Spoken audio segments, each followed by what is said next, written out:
Well, I thought I'd do a video on this Mitsubishi Triton and its issues after fitting the brand new alternator. And why I've done this video is because I get a lot of phone calls of people fitting new alternators and saying that the new alternator is faulty. And straight away they go and buy a new one, or they get it replaced under warranty.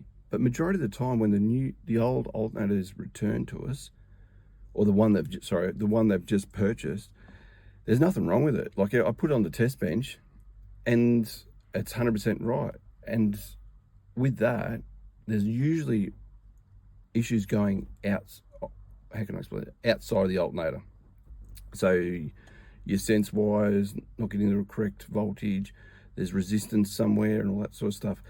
But the easiest thing is, with a lot of people, is just replace the alternator. So why I'm doing this video is because this vehicle's came in and I thought, beauty, this is a great opportunity to share it with everyone.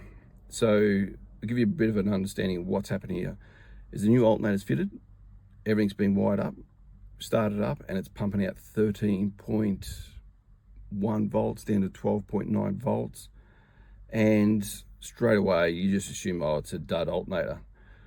So what I've done is started doing some diagnosing of the electrical circuits, and I'll show you what I've found. So I'll just go in the engine bay.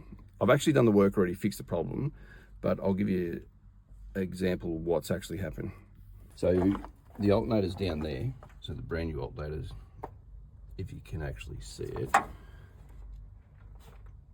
it's down there. So then you got your battery on this side of the vehicle.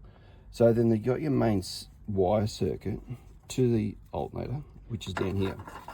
So this was there, going up there, but it was tucked in there.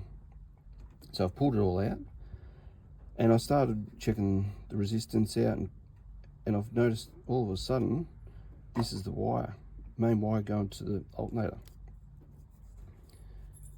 That's it. It's going to cause a lot of issues.